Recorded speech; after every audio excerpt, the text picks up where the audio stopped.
तो हम सपने में भी नहीं सोच सकते थे कि तुर्की जो ऑपरेशन दोस्त था हमारा, जब हमने ये करा तो वो ऐसा कदम उठाएगा। गवर्नमेंट ऑफ इंडिया को इन दोनों कंट्रीज के खिलाफ एडवाइजरी इशू करनी चाहिए। इंडिया का जो टूरिस्ट है ना आउटबाउंड, उसकी बहुत ताकत है। जैसे मालदीव में असर पड़ा था, हमें उम्मीद है यहाँ पर भी पड़ेगा। भारत पाक युद्ध के दौरान दुश्मन देश का साथ देकर तुर्की ने अपने लिए मुसीबत मोल ले ली है। इसका सिला पिछले कुछ दिनों में तुर्की को देखने को मिल रहा है। सेब से लेकर ज्वेलरी, ड्राई फ्रूट्स तक, और अब पर्यटन के क्षेत्र में भी तुर्की को बड़ा झटका लगा है। तुर्की जाने वाले पर्यटक बड़ी संख्या में अपनी बुकिंग्स कैंसिल कर रहे हैं।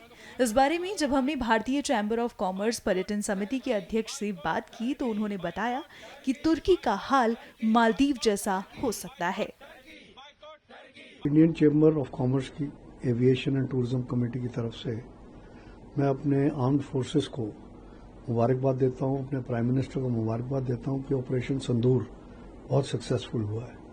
ये बड़े दुर्भाग्य की बात है कि हमने तुर्की की बहुत मदद करी थी जब वहाँ भूकंप आया था, और यहाँ तक कि हमने अपने डॉक्टर्स, मेडिकल स्क्वाड और यहाँ की डॉग स्क्वाड भी, और वहाँ की जनता ने हमें चीयर करा था। तो हम सपने में भी नहीं सोच सकते थे कि तुर्की जो ऑपरेशन दोस्त था हमारा, जब हमने ये करा तो वो ऐसा कदम उठाएगा और मतलब हमारे दुश्मन के साथ मिलके सारा काम करेगा। तो इसलिए जो travel agents association of India है और बाकी जो ट्रैवल एसोसिएशन हैं, बड़े बड़े जो टूर ऑपरेटर्स, ट्रैवल एजेंट्स हैं, सबने तुर्की का और अजरबैजान का, क्योंकि अजरबैजान ने भी इनको ओपनली सपोर्ट करा है, तो इन दोनों का बाइकआउट करा है। और हम इंडियन चैम्बर की तरफ से इन सारी एसोसिएशंस के साथ हैं, और उन्होंने ये भी कहा है कि भाई गवर्नमेंट ऑफ इंडिया को इन दोनों कंट्रीज के खिलाफ एडवाइजरी इशू करनी चाहिए। इंडिया का जो टूरिस्ट है ना आउटबाउंड, उसकी बहुत ताकत है, क्योंकि सिंगापुर टूरिज्म प्रमोशन बोर्ड के हिसाब से हम इंडियंस नंबर 1 पैसा खर्चते हैं शॉपिंग में। जो हमारी वेडिंग इंडस्ट्री है वो $3 ट्रिलियन इंडस्ट्री है। तो इसलिए हम जिस भी कंट्री में जाते हैं वहाँ की इकोनॉमी को फर्क पड़ता है।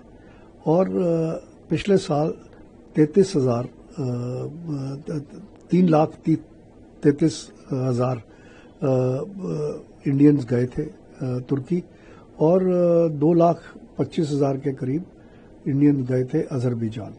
इन्होंने लाखों रुपए खर्च करे हैं फॉरेन एक्सचेंज में।